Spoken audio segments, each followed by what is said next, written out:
This is The Crunch with Cam Slater. Conversations with a side of controversy, right here on RCR.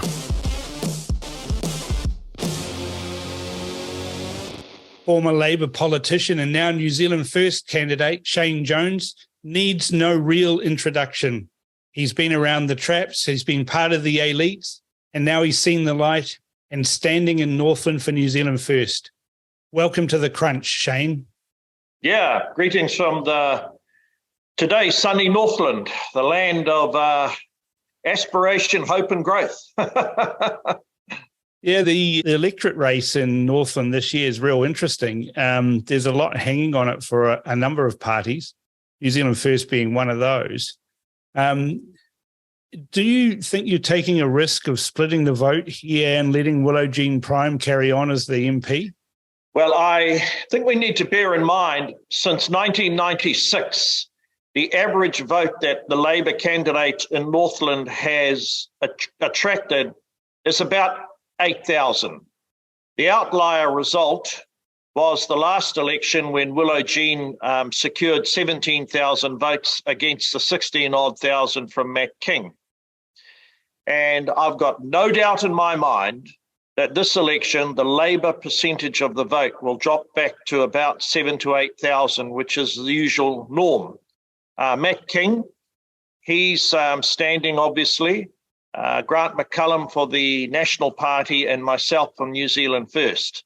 So it's going to be an exciting race. And to be honest with you, mate, whoever captures the 8,500, 9,000 votes that Willow filched last time in the COVID election will win this seat. And is that you, Shane? Well, I'm in to win. We've started very early. We had a campaign launch at our local pub, which in itself takes risks because people tend to be a bit lubricated and somewhat intolerant of long political speeches. But anyway, we managed to come out of that relatively unscathed. And the strategy has been to crystallise the message and actually go to the small nooks and crannies and hamlets, because Northland's widely distributed. It's not as bad as some South Island electorates or the East Coast. But look, it takes a good 3 hours on our roads up here to go to the southern end of the electorate from the northern part. I've been well received. I think it's fair to say last time round people didn't show me the love. You can always say, Cam, that we could have tried harder in that COVID election. But look, Winston said to me, Shane, that's in the past. I won the seat with 15,500 votes. Now get out there and recover what I had. So what are you focusing on then? What's the Jones boy saying to the electorate are the critical things that need to be done in Northland, and it's critical that they elect you to make sure that those things happen? What do you see as those key issues for Northland? Well, like all politicians, let's start with the personality that people perceive. Number one, my byline is action, not talk. We're running on with pride on our record for having delivered for Northland over the 3-year period. And, it's a substantial amount of capital that was injected into Northland, and most of it went on infrastructure. Because I'm 63 years old, 57 years of my life, we've had national MPs up here. We've got the worst roads, we've got the crappiest services, and we've got some of the most intransigent types of social problems. So number one, running on the record. Number two, I'll lead with my chin against the feral spread of criminality in the north, driven by not only drugs, but a complete spread of dysfunctionalism where people's demands that their entitlements be respected is inversely related to their willingness to uphold responsibilities, duties, and obligations. So I've been really strong in that regard. And more importantly, saying that no one's going to save us, Cam. We've got to save ourselves. Yeah. And this notion that we can regulate our way into wealth and growth in the north, which is what we're currently ensnarled with, is going to destroy the north. So I repeat again, someone who delivered against all odds. I think my record is beyond anyone else that served in the Jacinda Winston government as a minister, because I genuinely got things done. Secondly, I'm not going to take a backward step. with the spread and creep of criminality within Māoridom and the broader Northland community, taking on the egregious behaviour of the gangs. But underneath all that, mate, we're not going to grow unless people are made to be responsible for sending their kids to school, standing up, earning a living, and also standing up for the values of the community, which should eclipse the personal agendas that some households have. And the last thing, obviously, is hope and growth. And we're only going to have growth when we've got a bunch of rules and regulations and capital that unleashes the North. For example, the 3 huge water dams that I funded, that has opened up the land for lots of investment and new potential. Well, I noticed that that the government tried to claim credit for that dam and the funding for one of those dams when they opened the details on that. Willow Jean Prime was forefront saying that we've delivered this, but it was actually Provincial Growth Fund funding that delivered that, and that's directly a result of New Zealand First. Some would say it was the Shane. Absolutely right. Yeah, some would say it was the Shane Jones re-election fund, but those people generally vote blue. Yeah. Well, they've got to look. Voters have a choice this time. If they vote for Grant, Grant's a bit not quite as old as me, but he's hardly a spring chicken. He'll never be a minister. Grant McCallum, the national candidate, will never ever be a minister. He may, a little bit like Shane Ardern from Taranaki, rise to be the chairman of a select committee. He'll be kept in the backbenches, relatively obscure and powerless, quite frankly, over the next 3 years in the event there is a national-led government.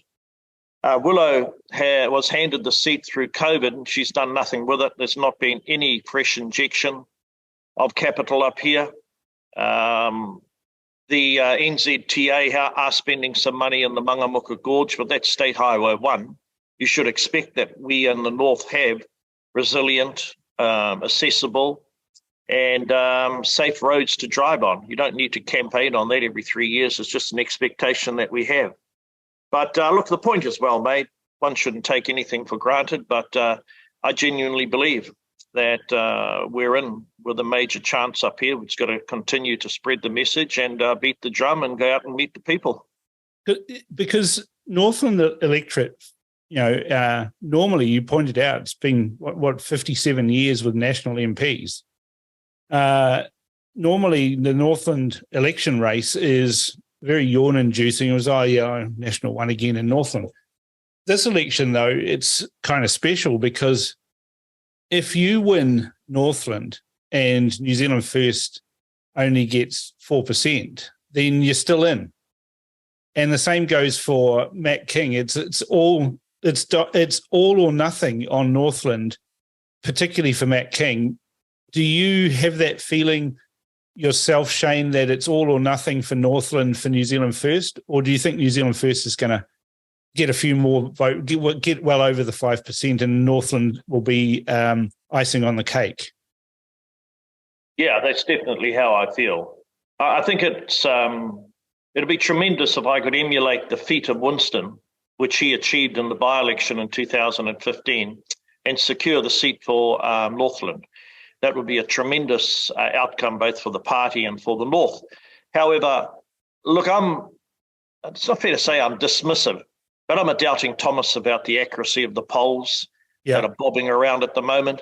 I feel that a lot of the decision-making will come down to the actual campaign in early September to the middle of to early October. Those debates will expose whether or not Christopher Luxon can handle the incandescent pressure that you do suffer during an election campaign.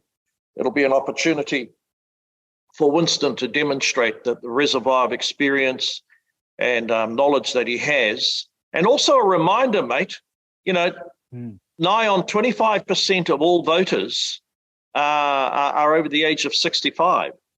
And we shouldn't trash that experience. That's why I've got a very dim view about people who I'm 63, but who have a view that we're all, what do they call us, boomers, and our interests are irrelevant to the future of the country. I'm very confident that we'll make the 5%. Yeah, it's funny. The crowds are packing into the halls, And I just feel people aren't in a situation where they really want to express how they feel at the moment, because there's been a culture of censorship which has grown over the last 3 years. And that's one thing that I've noticed from your speeches, your TikTok videos, your Facebook videos. You and New Zealand First seem to be railing against this woke revolution that's happening, which, the same people that are calling you and I boomers and dismissive and of us being old and having grey hair or whatever, they're the same people who get upset if you call them by the wrong pronouns.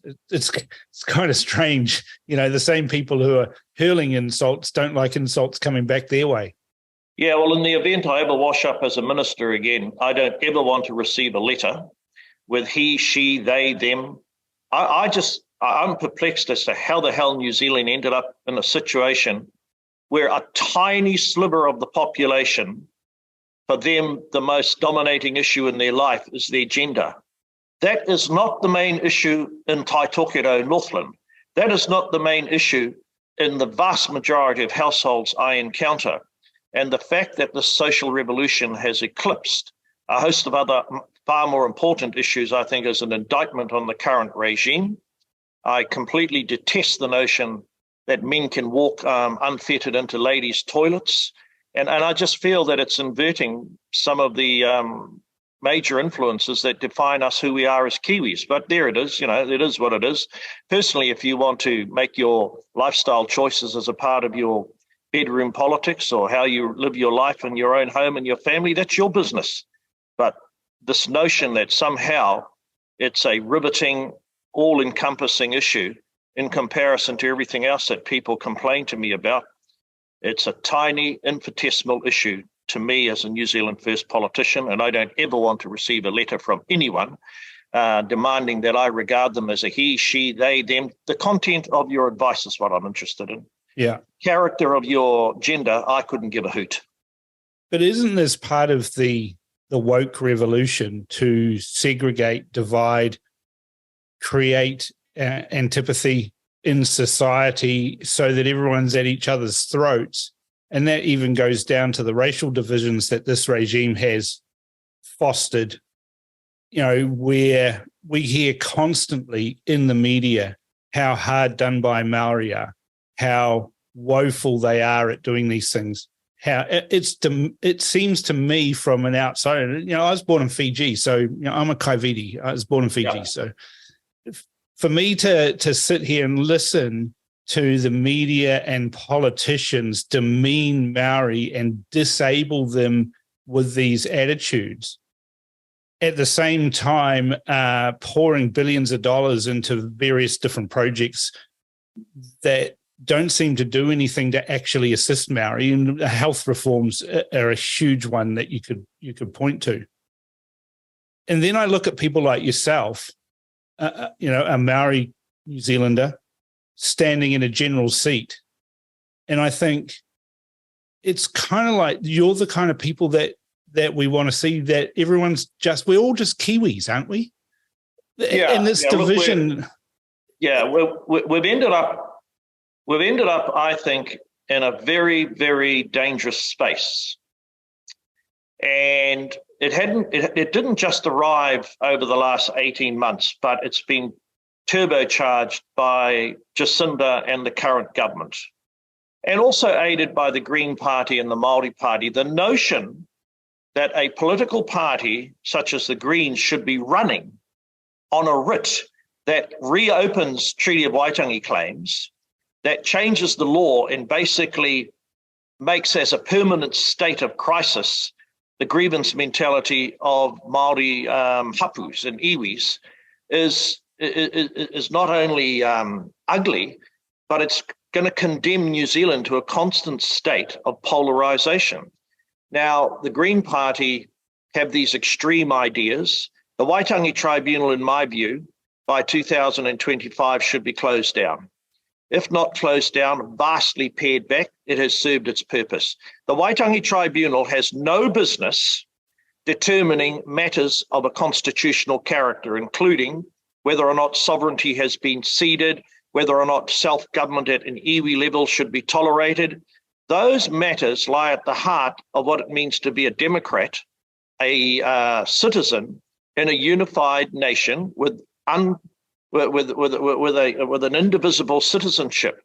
And I think there's a market out there for what Winston has been saying, and I've been supporting him.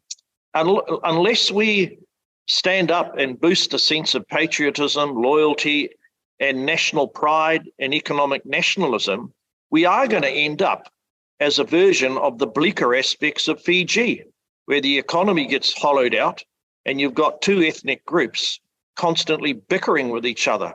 That's not the New Zealand that I grew up in. My dad was one of 17 children.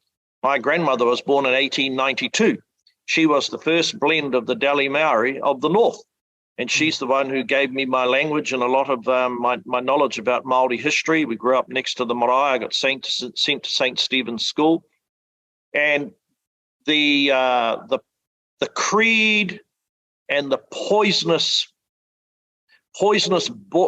boilerplate ideas that are being spread, such as co-governance and the other reckless things that the Greens and the Māori Party are throwing around, mate, it's going to alienate more and more Kiwis. Why are, of the Māoris, of the population that give us their identity Māori in a trans-Tasman sense, 1 in 5 live in Australia. Now, Australia's hardly a social laboratory of ethnic liberalism when it gets to their tangata whenua, but Māori themselves are voting with their feet. They want security, they want economic opportunity, they want quality services, and they want effective outcomes. But because the majority of Māori don't have a debate any longer, it's commandeered by a tiny elite who derive considerable power and influence by maintaining this perpetual level of grievance mentality and polarization politics. And that's why Winston and I are sorely needed in the regime after the next election. You were part of that Maori elite for a time, though, weren't you, Shane? When you were doing your fisheries work and those sorts of things, it could be said, it could be argued that you were part of that Maori elite back then. Have you seen the light at where this division, this segregation, this polarization is heading us towards? And that's why you are actually standing in a general seat, why you're saying the things that you've just said to me, which are very important things? I believe that when Jim Bolger initiated the settlement of the Māori fisheries claims, it was purely and totally of an economic character. You can't make money out of any industry unless you are a part of that industry. Yeah. Now, once the treaty was imported or moved from those matters of economic importance into social policy, the division of Crown taxpayer funding, and that happened under Tariana Turia, and she agitated for it before she left Labour and set up the Māori Party. So if you go back and think about the 1980s of the fisheries that you're describing, that came about because of the privatisation of access rights to the fisheries. Right. And I'm a property rights man. That's why I hate all these national policy statements that are totally diluting and eroding the property rights of landowners. The genius of New Zealand's agricultural and primary sector is the flexibility of property rights. So my sounding like a National Party MP was MP. purely of an economic character, and we grew a considerable Māori presence in the industry. That is quite different from introducing co-governance, spreading the spoils of the health system on the basis of ethnicity.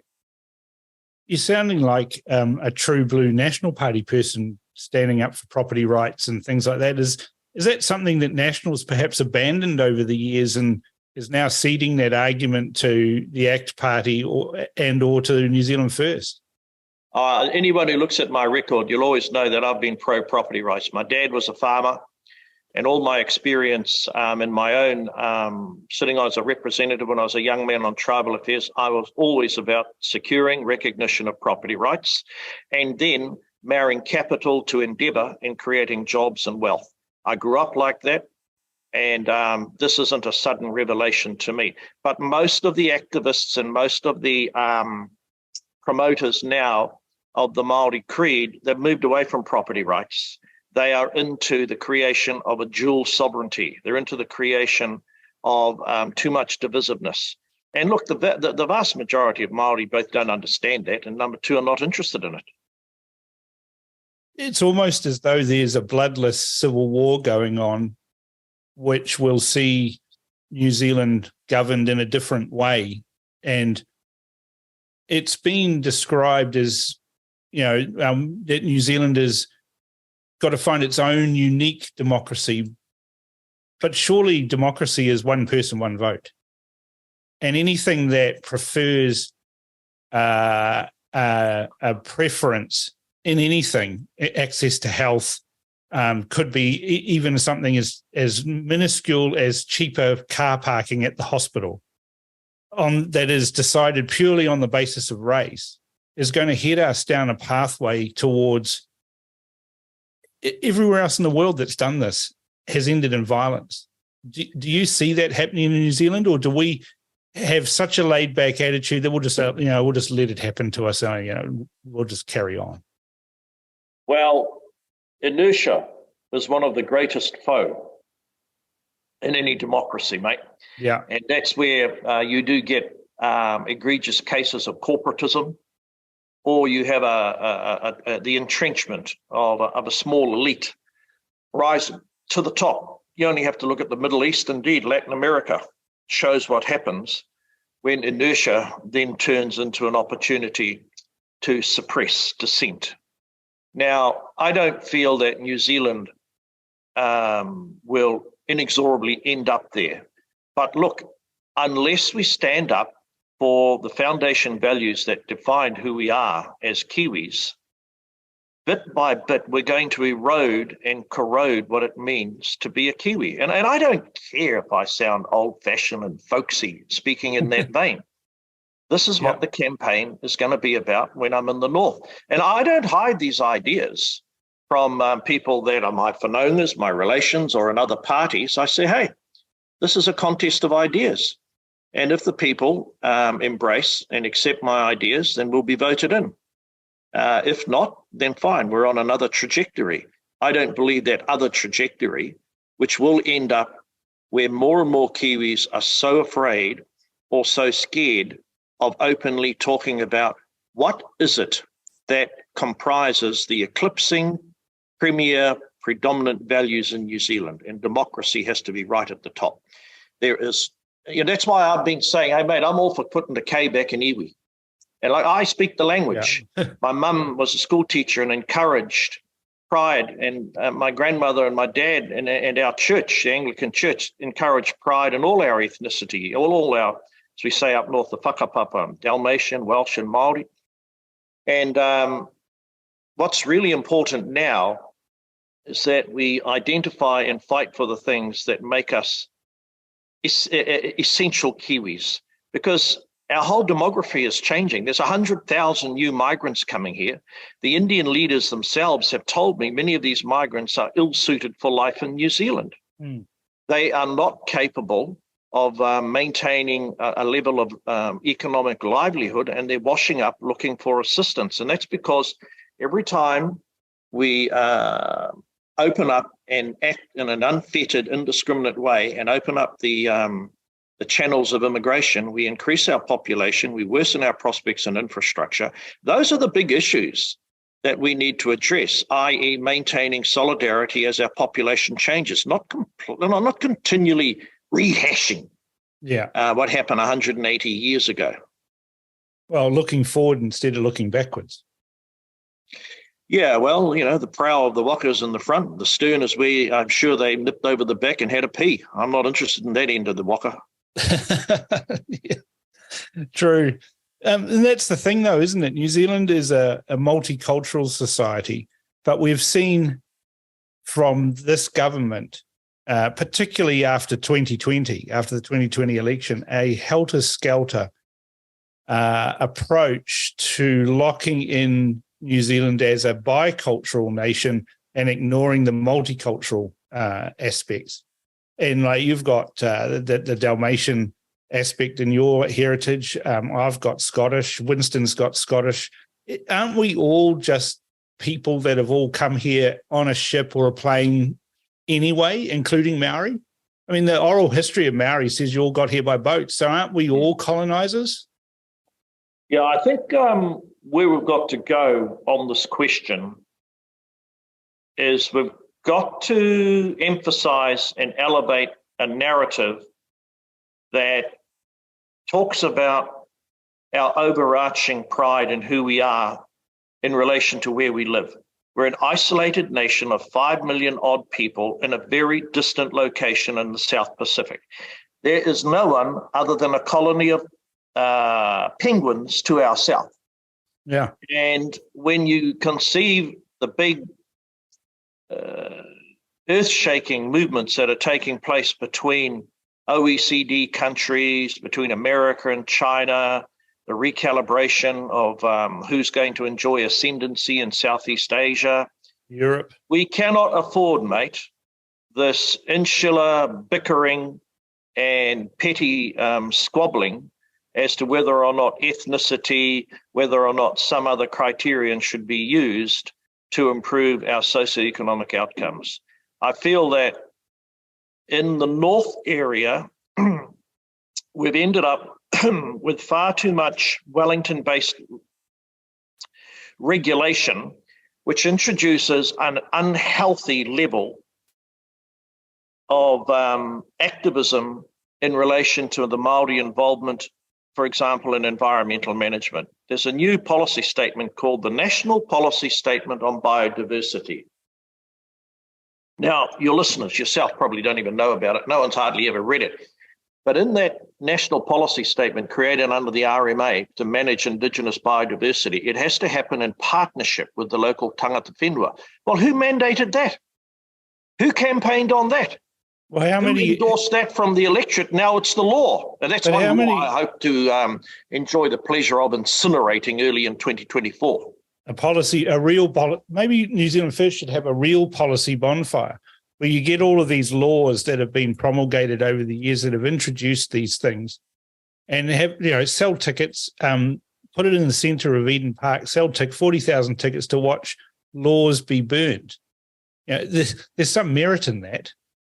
Well, sadly, these two national policy statements, and they are obscure instruments of law under the RMA, have created a platform for ongoing drama between landowners, local tangata whenua, even Māori landowners. So, but anyway, look, it's a flight of fancy. It's an excessive overreach of the regulators out of MFE and this current government. It's going to kill the quarry industry. It's going to destroy whatever's left of the mining industry. It's going to hobble farming. It's going to prevent any more development of fisheries. And it's a level of red tape that the country can't afford, because if you're going to run, as I'm running, on hope and growth in the north, you can't grow if you're hobbled by foolish laws. And hope soon dissipates if people can't achieve a level of economic self-sufficiency, because they're having to hide what they're really doing because they'll never get permission to what they're going to do anyway. Well, government's just getting in the way of economic development, really. The one thing that you see constantly people talking about with Northland is access to the north. And, for years, the Labour Party opposed the new highway north of Auckland, calling it the Holiday Highway. They finally admitted that was a mistake to call it that, as they took all the glory for building the road. There's still a lot more work to be done on access to the north, isn't there? The most difficult part of the terrain up here is the Brynderwyns, which is an area south of Whangarei. And we definitely need a single plan that 4 lanes access over the Brynderwyns. I've been advised that $150 million is about to be spent on the southern side of the Brynderwyns, which is quite frankly a foolish way to use that money, because what's needed is an alternative route. Now, people have continually talked about it, and this is what I find very frustrating about National. Right back from the days of John Banks being a member in Whangarei, everyone talked a big game. Nothing ever happened. That's what happens in Northland. You had John Carter, we had prior to him Neil Austin. Prior to Neil Austin, we had Logan Sloan. Logan Sloan lost in the 1960s the seat to the social credit chap whose name eludes me at the moment in the mid-60s. We've had a bunch of politicians who have not known how to use their power and influence because they've been treated as mushrooms. I mean, John was a very good parish priest as a politician up here, John Carter. You can't take that away from him. Yeah. But his level of influence in the National Party to deliver for the North was pitifully low. And that is my prediction if the North unwisely decides to send another National MP as their sitting member back to Wellington. Yeah, well, Grant's got a great family name, and his father was a bastion of the community. But sadly, I don't think Grant is at the same level that his father ever was at. Yeah, his dad obviously was a key feature of the National Party up here, and they're a well-known farming family in the southern end of the electorate. Yeah. But there's just no way Grant is going to be able to match the level of influence and outcomes that Winston and I created for the North in 3 years. And now the projects are up and running. The Matawai water dam in Kaikohe means Kaikohe will never run out of water again. A massive dam being constructed as we speak to the south of Dargaville that will completely transform and unleash the capacity of those elite soils. Roundabouts, roads that have been sealed, a revamped airport in Kerikeri. These are the accoutrements that are absolutely necessary if you're going to sustain the OECD first world status of New Zealand, certainly in Northland. You need to have modern infrastructure, and these projects are intergenerational infrastructure projects rather than painting a few marae and some of the stupid spending that was done with the COVID fund. Imagine if we had spent, even a fraction of the COVID, what was it, $150 billion or something that they've borrowed. Imagine if they'd spent that on infrastructure style projects and things like that, not only in the North, but in the East Cape and other rural communities that are isolated by the tyranny of lack of investment in infrastructure over centuries. But, I've also got to blame people on the ground. Like we allocated $50 to $60 million to create a barging facility near Hicks Bay on the East Coast because we had been advised that the roads will never, ever attract enough capital to be maintained to the level at which will be required as forestry grows and other industries are attracted to the area. And then we had a small group of cultural muppets from some hapu up there. I mean, what do they want to do? Eat fern root for the rest of their lives? And they said, this will damage the kai moana. Think about the people. Think about the infrastructure. And I'm sick of seeing New Zealand run and held ransom to. I'm told there's a small bunch of sort of snail-like characters in one of our hapus, Ngāti Hine, in the middle of Bay of Islands, who are protesting against the extension of Kiwi Rail. We in New Zealand have created a regime where tiny minorities are able to hold to ransom vast areas of regional New Zealand. It is wrong morally, it is certainly wrong economically, and sadly it's been enabled legally. And with the absence of myself and Winston, no one seems to be willing or brave enough to take these people on and say, look, you may have a legitimate concern, but your concern is infinitesimally related to the overarching well-being of the region. So you've had your say, we're moving on. Now pop over there at the back of the kota or wherever you go and play marbles. The rest of us are getting on with the real life. Well, that's the thing, isn't it? I think that you and Winston are able to challenge these small groups because no one can call you a racist. And that's the level of argument. If you say to someone, well, thank you for sharing your thoughts on that, but if we do this and we mitigate that and we put in place these procedures, then kai moana should be okay. Are you okay with that? Nobody stops to say that, because if you are not Maori and you make that suggestion, then you get accused of being a racist. It's the first thing out of their mouths. You're saying that because you're racist. And so we don't actually have a proper debate unless it's somebody like yourself, Shane, or Winston, who are undeniably Maori,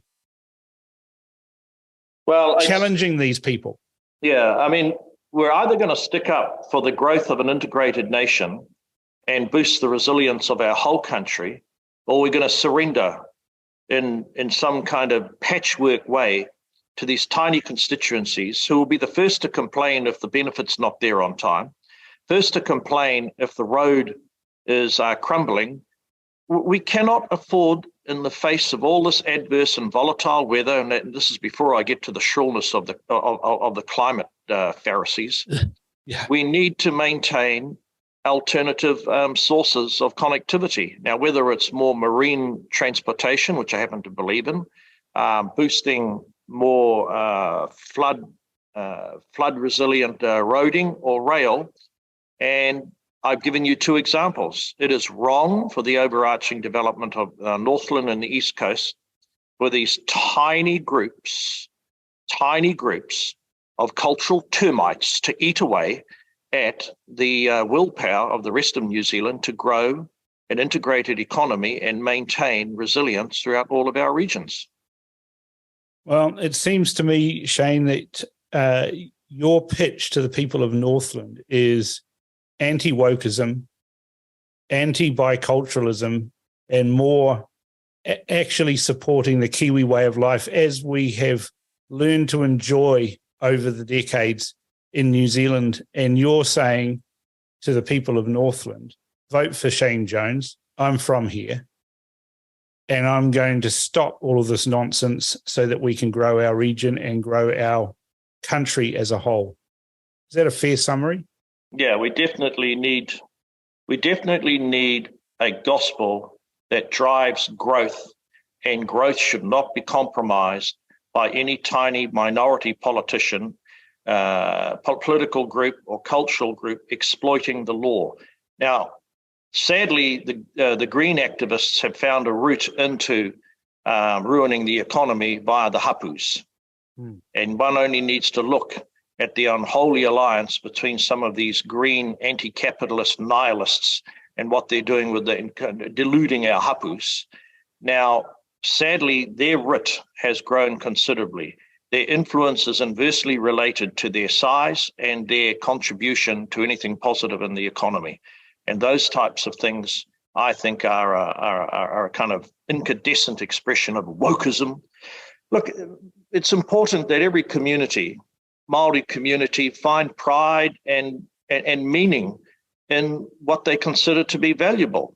But that is not a license to use culture or the treaty to frustrate and undermine the overarching development of the country. Simple. The overarching development of the country is mandated, derives its moral authority from democracy. Then democracy delivers politicians through Parliament that use the highest court in the land to chart a course forward to, number one, deliver on hope and actually give effect to growth ambitions. And those growth ambitions can happen in Maoridom, they can happen in any community, what you like. But we are not going to tolerate, I'm certainly not in the North, a situation where a tiny group can exploit culture or misuse the treaty to hold the rest of us to ransom. Those days, if you vote for me, buddy, are over. Well, that's probably going to attract quite a lot of votes, that message, Shane. And I wish you all the best for the election campaign. Now, I have a little surprise for you. We've commissioned a poll in Northland, which we'll have the results next week. So I hope to touch base with you again next week and share the results of that poll in the Northland electorate. And we'll see whether Shane Jones is leading or Matt King's leading or Grant McCullum's leading or Willow Jean Prime's leading. But we'll have a poll that'll be a stake in the ground for the next 3 months of the election campaign that you'll be able to gauge to see how your progress is going or the progress of other candidates. Now, Winston's warned me to be very, very, to be a doubting Thomas about polls. So yours will have to reek of integrity. I wouldn't expect anything else. There's no way it's going to be a dodgy poll, that's for sure. I'm not one of those people. I've made a lifetime of observing politics, and I've made a living out of being involved in politics. the last thing I want to do is hang my name and our organisation's hat on a dodgy pole. Okay, mate. Good to talk to you. Good talking to you, Shane. Thank you very much. Bye. Bye. I always find chatting with Shane Jones fascinating and interesting. He has some good insights there into the challenges for revitalising the North. And it's interesting to see that he thinks moving the ports of Auckland to Northland is pretty much impossible due to infrastructure issues.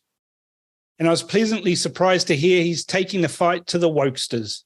You got to love those zingers, though. Only Shane Jones can deliver those. This is The Crunch with Cam Slater.